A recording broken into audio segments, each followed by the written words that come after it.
restaurant like a gunshot, followed immediately by the sound of chairs scraping violently across polished floors. Three men in dark suits stormed through the entrance of Lombardi's, the kind of high-end Italian establishment where reservations took months and silence was golden.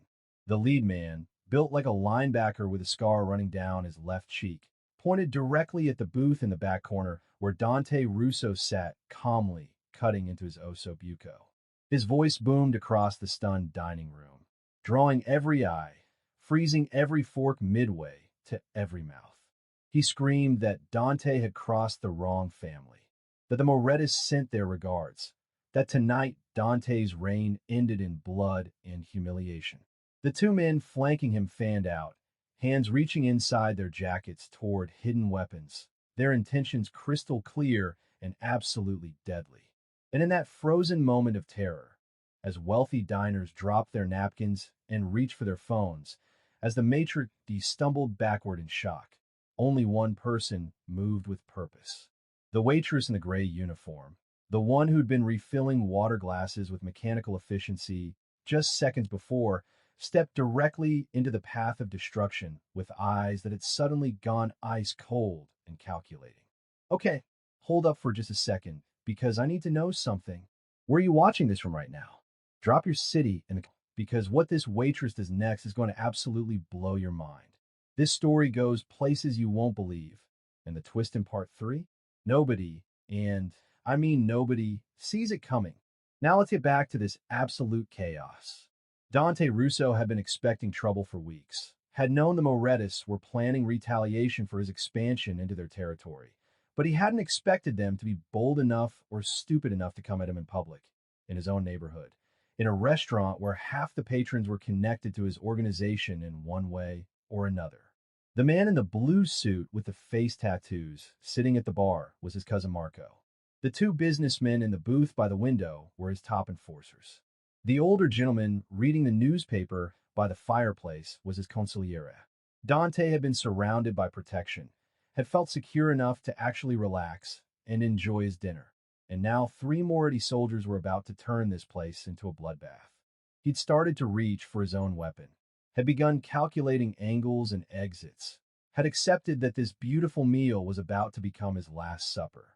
But then the waitress had moved, had positioned herself between him and the attackers with a fluidity that spoke of training, serious training, the kind you didn't get from carrying plates and remembering drink orders. Her name was Riley Santos, and she'd been working at Lombardi's for exactly 6 weeks, ever since she'd blown into town with nothing but a duffel bag and a carefully constructed background story about needing a fresh start after a bad breakup in Boston. The owner had hired her on the spot because good waitresses were hard to find, and Riley had immediately proven herself capable, professional, and completely unremarkable. She showed up on time, remembered orders perfectly, smiled when appropriate, and blended into the background the way good service staff always do. Nobody had looked at her closely. Nobody had noticed the way she scanned rooms when she entered them, cataloging exits and potential threats. Nobody had seen the calluses on her hands that came from weapons training rather than domestic work. Nobody had recognized the faint scars on her forearms that spoke of close combat and dangerous missions. Riley had been invisible, exactly as she'd intended to be, just another working-class woman grinding through shifts to pay rent and survive. But invisibility was over now, because the lead Moretti soldier was pulling his gun and Dante Russo was about to die, and Riley's carefully maintained cover was worth exactly nothing compared to the instinct that had defined her entire adult life before she tried to walk away from it.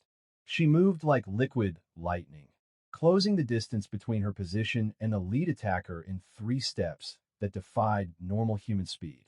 Her right hand shot out and trapped his gun hand before he could clear his jacket, her grip iron strong and positioned perfectly to control the weapon and the wrist behind it. Her left elbow drove into his solar plexus with surgical precision, driving the air from his lungs in an explosive gasp. She twisted his arm with a practiced motion that looked effortless but required perfect leverage and timing, forcing him to his knees while his gun clattered to the floor. The entire sequence took maybe 2 seconds, happened so fast that the other two attackers were still processing the fact that she'd moved at all. Dante had frozen with his hand halfway to his shoulder holster, his brain trying to reconcile the image of a waitress who'd served him pasta fagioli an hour ago with the combat specialist who'd just disarmed a trained killer with moves that belonged in a most sad training facility. The second attacker recovered first, abandoning his original target to deal with this unexpected threat. He was younger than the first man, faster, with the lean build of someone who relied on speed rather than power. His gun was already out, already rising toward Riley's center mass, and at this range he couldn't possibly miss. But Riley had already committed to her next move, had assessed, and acted while his neurons were still firing. She used the first attacker's body as a pivot point, swinging him around like a human shield while simultaneously launching herself forward in a roll that took her under the second man's line of fire. The shot went wide, punching through the decorative wine rack behind the bar and sending bottles of Burlo cascading to the floor in a river of red that looked disturbingly like blood. Riley came up from her roll inside the shooter's guard, too close for guns to matter, and delivered a devastating combination that started with a palm strike to his nose and ended with a knee to his groin that dropped him like a puppet with cut strings. The third attacker had better instincts than his companions. Instead of committing to an attack against this demon waitress who was dismantling his team, he'd grabbed the near civilian, a middle-aged woman in pearls who'd been dining alone, and had his gun pressed against her temple before Riley could reach him. He was shouting now, telling everyone to back off, telling Riley specifically to get on the ground or he'd paint the walls with this woman's brains. The restaurant had erupted into chaos, diners scrambling for exits, staff members screaming, someone triggering the fire alarm that added its piercing shriek to the pandemonium. Dante's men were on their feet now, weapons drawn, creating a semicircle of firepower around the situation, but nobody could take a shot without risking the hostage. Riley had gone still, had raised her hands in apparent surrender, but Dante could see something in her eyes that made him believe this fight was far from over. She spoke for the first time since the attack began, her voice calm and steady despite the adrenaline that should have been flooding her system. She told the man he was making a mistake, that he could still walk out of here alive if he let the woman go, that his bosses hadn't paid him enough to die in this restaurant tonight. The man had laughed, a harsh, desperate sound that suggested he knew exactly how this was ending and had already accepted it. He'd started backing toward the door, dragging his hostage with him, his gun never wavering from her temple. Dante's men had parted to let him through because the alternative was watching an innocent woman die, and even in their world, there were lines most men didn't cross. Riley had tracked the man's movement with predatory focus, had waited for the exact right moment, the split second when his attention was divided between his hostage and the armed men surrounding him. When she moved, it was with the kind of speed that made her previous actions look sluggish by comparison. She'd snatched a butter knife from the nearest table and had thrown it in a single fluid motion, the blade spinning end over end across 15 feet of space to embed itself in the gunman's shoulder with enough force to make him flinch and loosen his grip on the hostage. That flinch had been all Riley needed.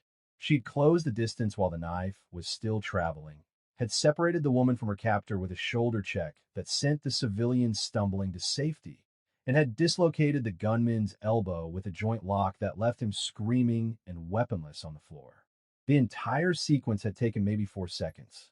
4 seconds to save a life and establish beyond any doubt that the waitress who'd been serving antipasto and tiramisu was actually something else entirely, something dangerous and trained, and absolutely not someone you wanted as an enemy.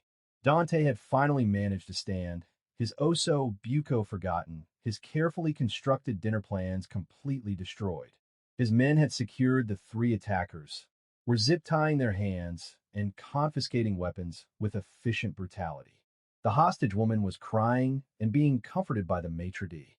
The restaurant was destroyed, tables overturned, wine soaking into expensive carpet, the fire alarm still screaming its warning. And Riley Santos was standing in the middle of it all, breathing hard now, her gray uniform torn at the shoulder, a thin line of blood running down her forearm from where she'd scraped it during the roll, looking like some kind of avenging angel who'd temporarily misplaced her wings. Dante's cousin Marco had approached Riley first, had started to say something that probably involved questions and gratitude, but Dante had waved him off with a sharp gesture. This conversation belonged to Dante himself because this woman had just saved his life using skills that raised about 1,000 questions about who she really was and what she was really doing working in his neighborhood restaurant. Riley had met Dante's gaze directly, had shown no fear despite being surrounded by armed men who worked for someone she'd just saved but didn't actually know. She'd waited for him to speak first, had given him that respect despite having just proven she was probably the most dangerous person in the room. Dante had studied her for a long moment, taking in the professional stance, the controlled breathing, the way her eyes never stopped scanning for additional threats even though the immediate danger had passed. He'd asked her a simple question that carried enormous weight. He'd asked who she really was, because waitresses didn't move like special forces operators, didn't throw knives with that kind of accuracy, didn't disarm multiple attackers like they were swatting flies. Riley had hesitated, had clearly been weighing how much truth to share, and Dante had seen the calculation happening behind her eyes. Riley had made her decision in that heartbeat of silence, had recognized that her cover was burned beyond repair and that lying to a man like Dante Russo would be both pointless and potentially fatal. She told him her real name was Riley Santos, but the background story about Boston and bad breakups was fiction. Told him she'd spent 8 years with a government agency that didn't officially exist doing work that never made the news. Told him she'd walked away 6 months ago because she'd seen too much death and carried too many ghosts and needed to find out if she could be a normal person living a normal life. Dante had absorbed this information with the kind of calm that came from years of processing shocking revelations without showing weakness, had nodded slowly, and had told her they needed to talk somewhere more private because the police would be arriving soon, and there were conversations that shouldn't happen in front of badges and body cameras. Riley had glanced toward the exit, had clearly considered making a run for it, disappearing into the night the way she'd probably done a dozen times in a dozen different cities. But something had kept her rooted in place. Maybe curiosity about this man whose life she'd just saved, maybe exhaustion from running and hiding and pretending to be someone she wasn't. Maybe recognition that Dante Russo was looking at her not with suspicion or hostility, but with something that looked almost like understanding. The police had arrived in force. 6 cruisers and an ambulance. Officers flooding into the restaurant with weapons drawn and confusion written across their faces. The scene had looked like a war zone. 3 men zip-tied and groaning on the floor, furniture destroyed, that wine still spreading across the carpet like an accusation. But Dante had handled it with the ease of someone who'd dealt with law enforcement 1,000 times, had explained to the responding sergeant that these men had attempted to rob his dinner party, that his private security had subdued them, that he'd be happy to provide statements and security footage and whatever else the investigation required. The sergeant had looked skeptical because everyone in this neighborhood knew who Dante Russo was and what he represented. But the story had been technically plausible and backed by a dozen witnesses who'd suddenly developed remarkably consistent memories about what they'd seen. Riley had been introduced as a waitress who'd acted bravely to protect a customer, had been praised by the sergeant for her quick thinking, and had been told she'd probably be getting a commendation from the mayor's office. She'd accepted the praise with a modest smile, while Dante had watched her perform this civilian routine with the same skill she'd used to dismantle the attackers. 2 hours later, after the police had finally cleared the scene and towed away the would-be assassins and taken statement from everyone present, Dante had invited Riley to join him at his private social club 3 blocks away. She'd changed out of her ruined uniform into street clothes she kept in her locker, jeans, and a black t-shirt that somehow made her look even more dangerous now that everyone knew what she was capable of. Dante's men had formed a protective convoy, 3 cars moving through the late-night streets with the precision of a military operation, and Riley had ridden in Dante's vehicle while Marco drove, and another soldier rode shotgun. The silence during that drive had been heavy with unasked questions and unmade decisions. Riley had stared out the window at the passing streetlights while Dante had made phone calls in rapid Italian, coordinating responses and issuing orders with the authority of someone who ran an empire. The social club had been a revelation. Not the dingy mob hangout Riley had expected, but an elegant townhouse with art on the walls and leather furniture that looked both expensive and comfortable. Dante had led her to a private office on the second floor, had poured them both scotch from a crystal decanter, and had settled into a chair across from her with the air of someone conducting a job interview rather than an interrogation. He told her he had questions, but she wasn't obligated to answer them, that she'd saved his life and earned his gratitude regardless of what came next, but that he was curious about the woman who could move like she'd moved and fight like she'd fought. Riley had taken a sip of scotch that probably cost more than her monthly rent and had started talking, really talking, for the first time in months. She told him about her recruitment at 22 fresh out of the military, about the missions in countries whose names she still couldn't speak, about the people she'd saved and the people she'd killed, and the slow erosion of her sense of self that came from living in shadows and lies.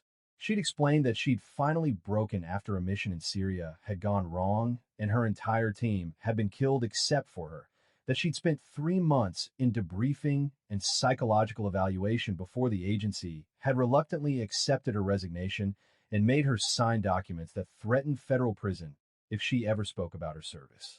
Dante had listened without interruption, his dark eyes never leaving her face, processing information with the same intensity he probably brought to business negotiations and territorial disputes.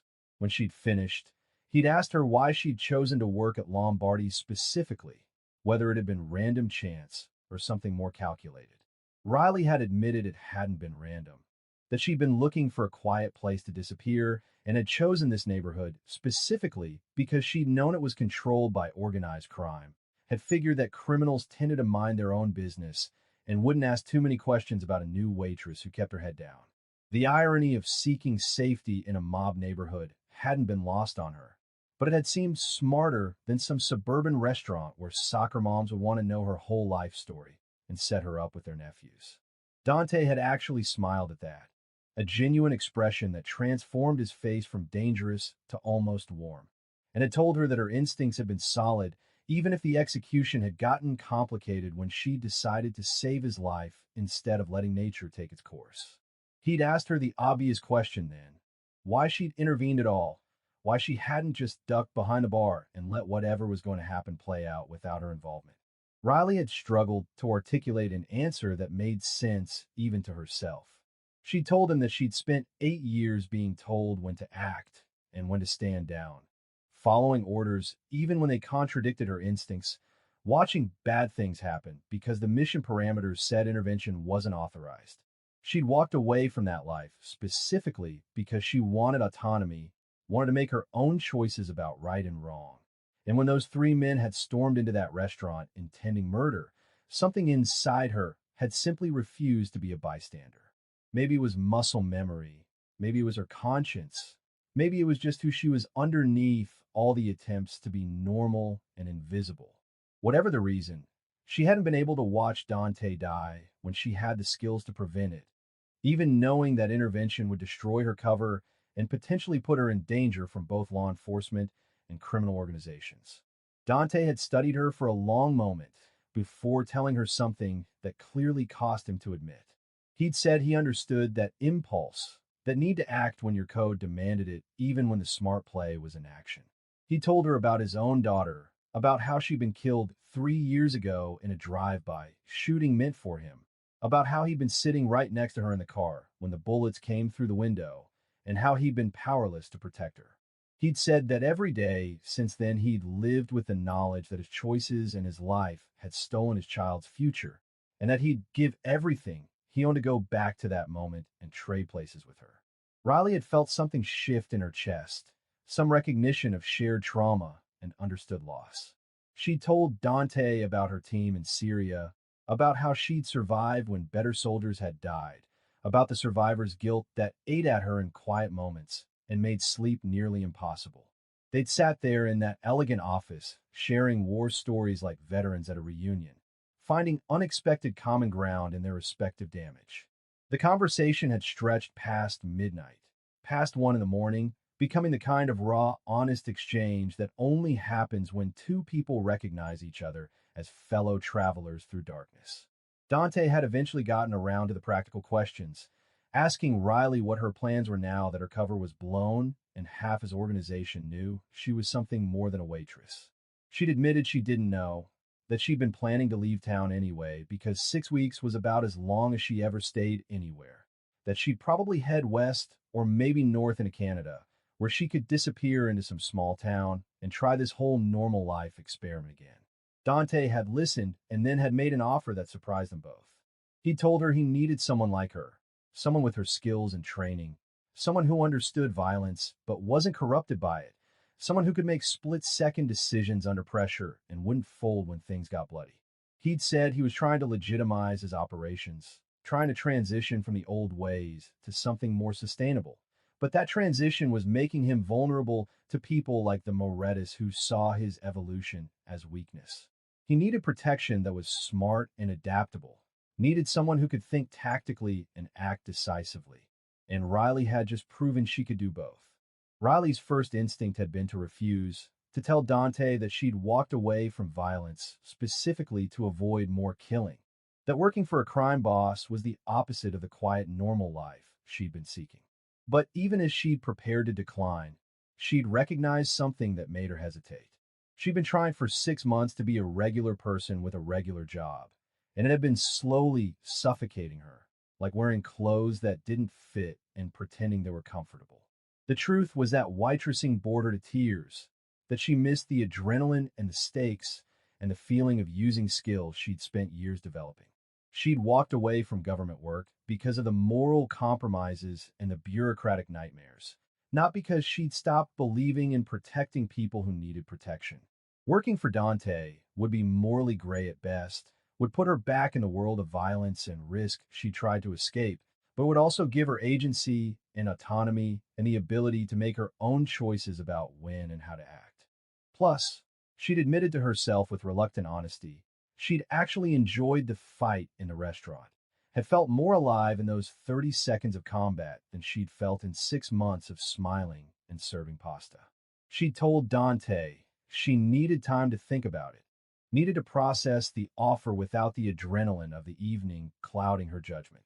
He'd accepted that easily, had told her to take a few days, and had offered her a guest room in the townhouse rather than sending her back to her apartment where she might not be safe if the Morettas decided to retaliate by targeting the woman who'd embarrassed their soldiers.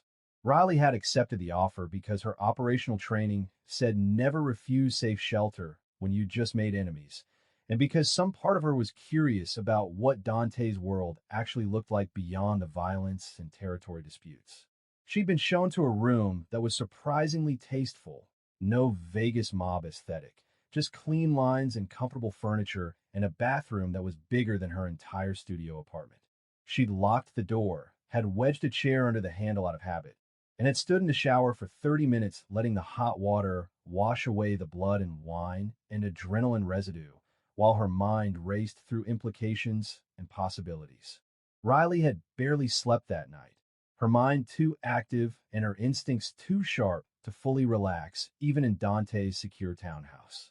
She'd done what she always did in unfamiliar territory, had mentally cataloged every exit and weapon option in the room, had listened to the sounds of the building settling and the occasional footsteps of Dante's men doing security rotations.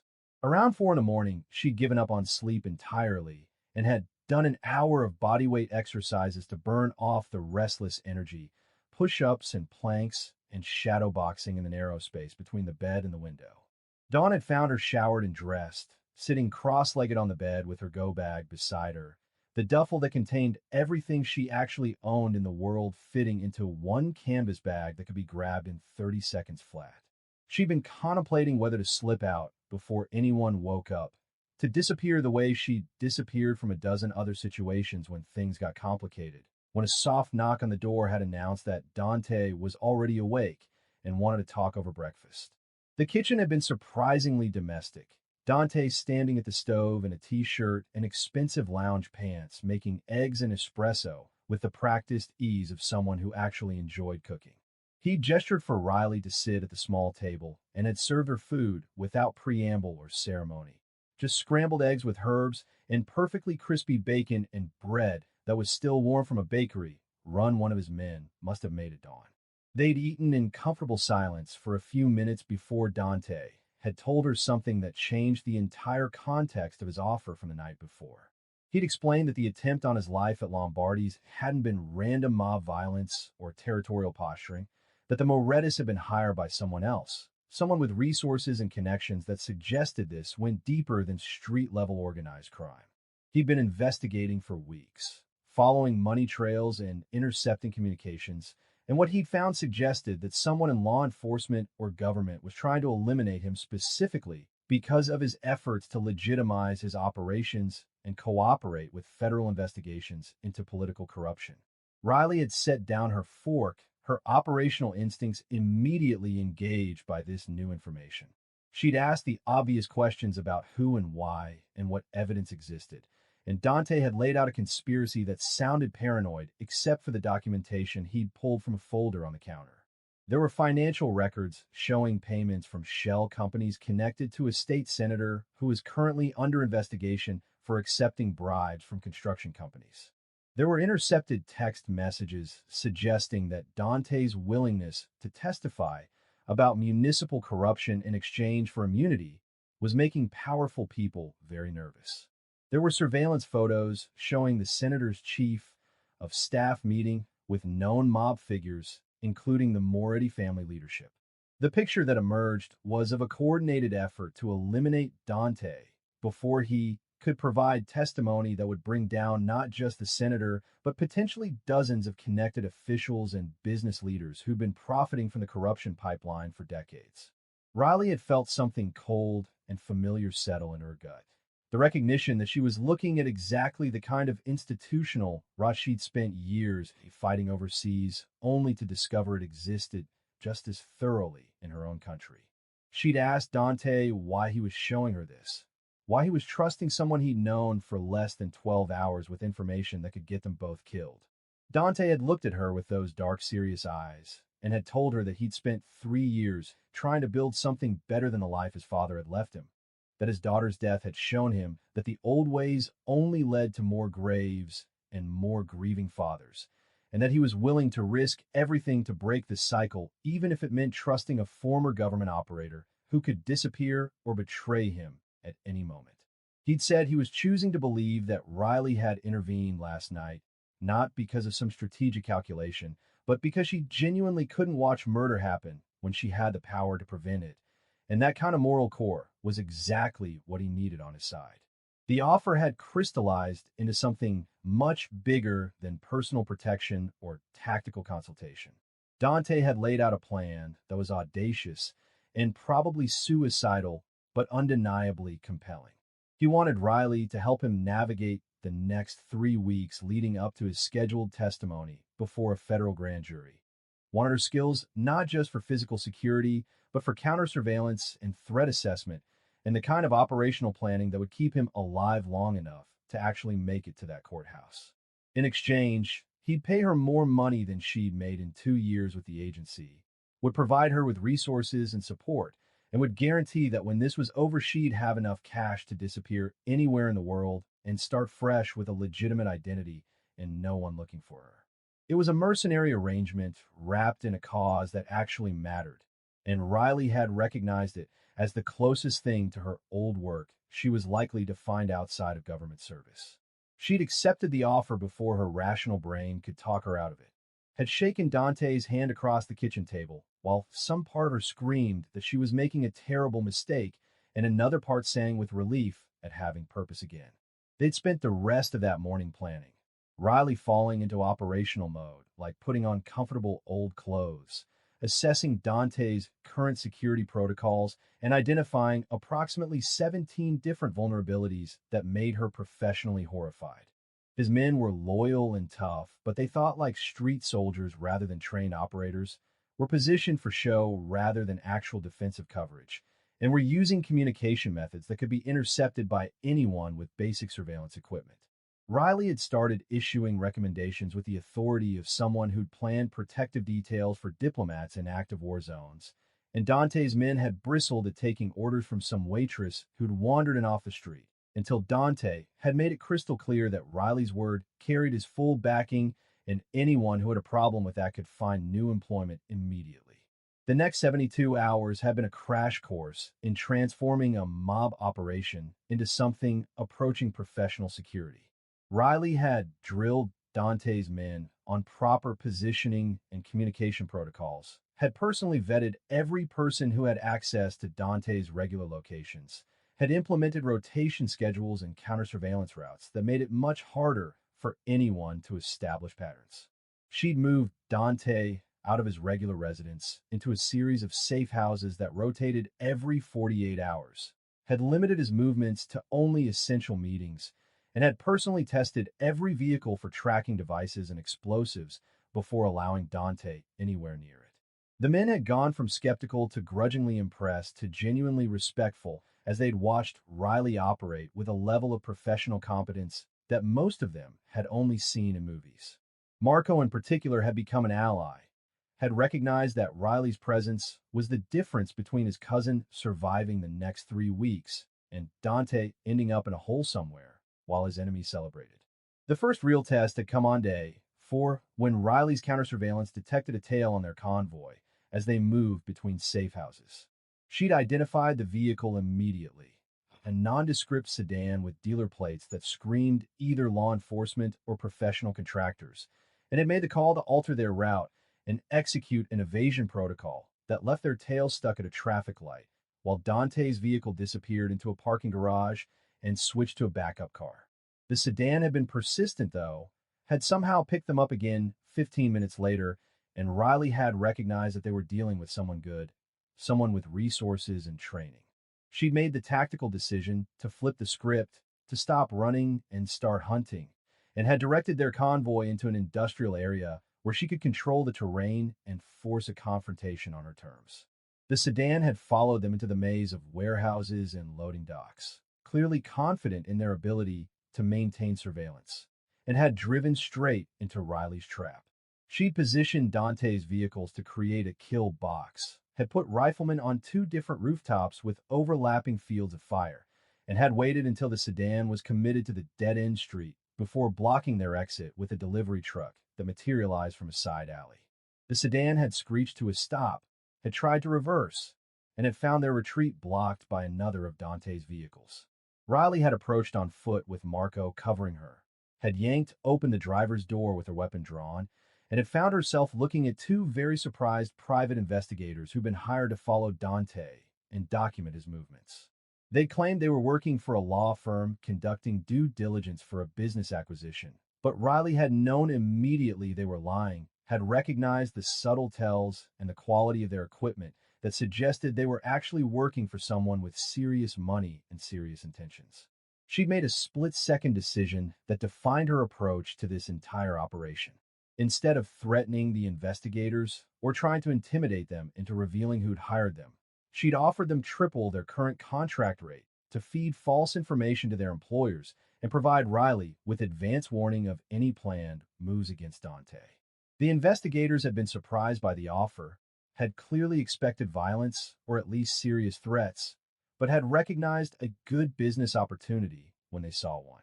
They'd agreed after some negotiation and the transfer of a substantial cash deposit, had provided Riley with contact information for their handler, and had become unwitting double agents in a game they didn't fully understand. Riley had let them go with explicit instructions about what kind of intelligence she expected and what would happen if they betrayed the arrangement, and had watched them drive away, while Marco had looked at her like she'd just performed magic. Back at the safe house, Dante had been both impressed and concerned by Riley's tactical innovation. He'd praised her creativity, but had questioned whether they could trust investigators who'd already proven willing to work against him. Riley had explained that she didn't trust them at all, that she'd given them sanitized information and would be verifying that having them feeding false positives to whoever had hired them would buy time and create confusion among their enemies. It was basic counterintelligence, using your opponent's own surveillance apparatus against them, and it would work until it didn't, at which point Riley would already have moved on to the next layer of protection. Dante had asked her where she'd learned to think like this, to see patterns and possibilities that his street-smart soldiers missed, and Riley had told him about operations in hostile territory, where one wrong move meant not just mission failure, but international incidents and dead civilians. You learn to think creatively when the stakes were that high. Learn to turn every disadvantage into a potential asset. Learn that the best defense was usually a calculated offense that kept your enemies reacting instead of planning. The revelation about the investigators had opened up a new avenue of investigation into who exactly was coordinating the attempts on Dante's life. Riley had traced the payments back through three shell companies before hitting a wall that suggested professional money laundering, but she'd found enough breadcrumbs to confirm that this was bigger than mob rivalry or street-level retaliation. Someone with access to law enforcement databases and government resources was coordinating the surveillance and planning the attacks, and that someone had deep enough pockets to hire both mob soldiers and private investigators.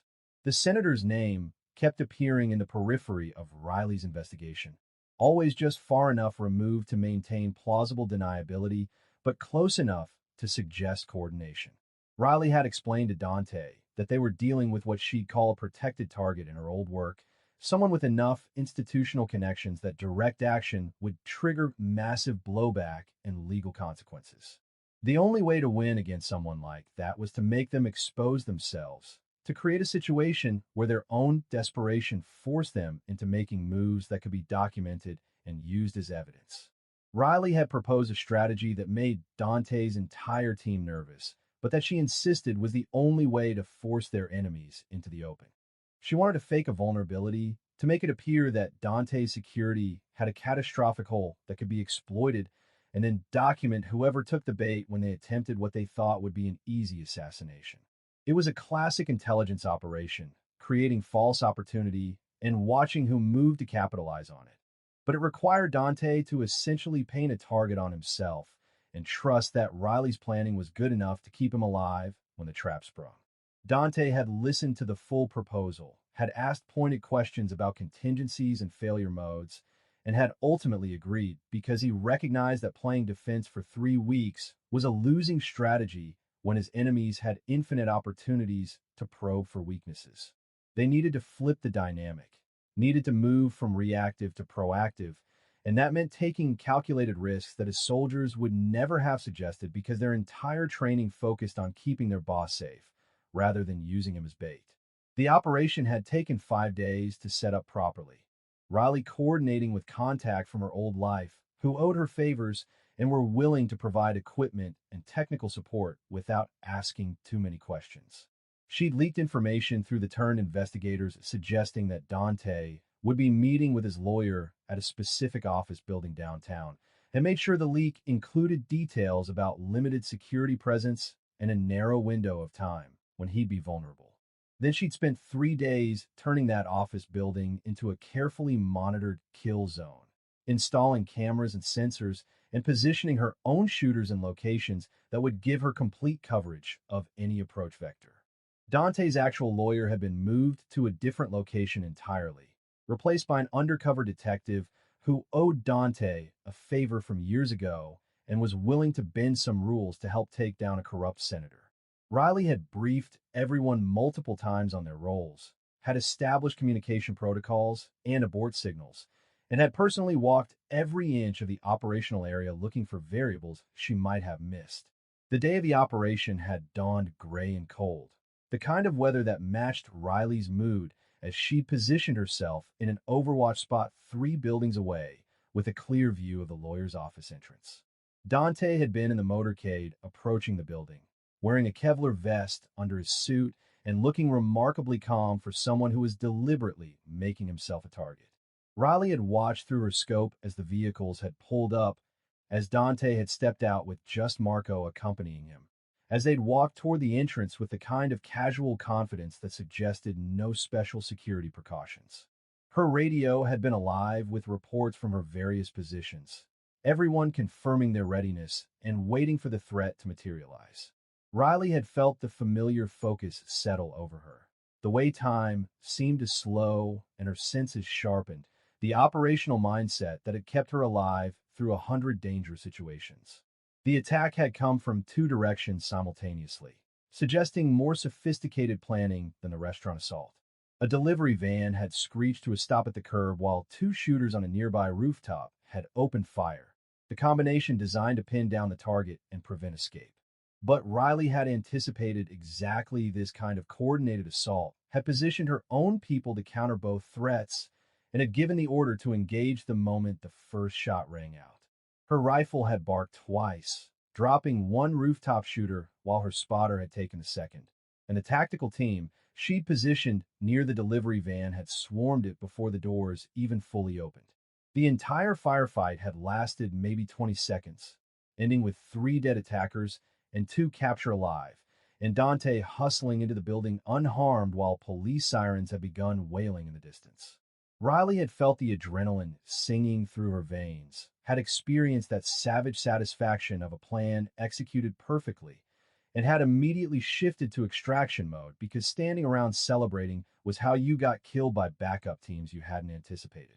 The captured attackers had been the breakthrough Riley needed, because unlike the mob soldiers from the restaurant, these men had been professionals, hired contractors with military backgrounds who kept detailed records of their contracts and payments.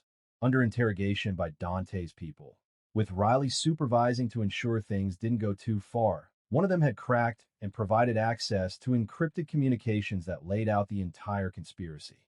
The senator hadn't been directly ordering hits. He'd been smart enough to maintain plausible deniability, but his chief of staff had been coordinating everything through intermediaries and shell companies.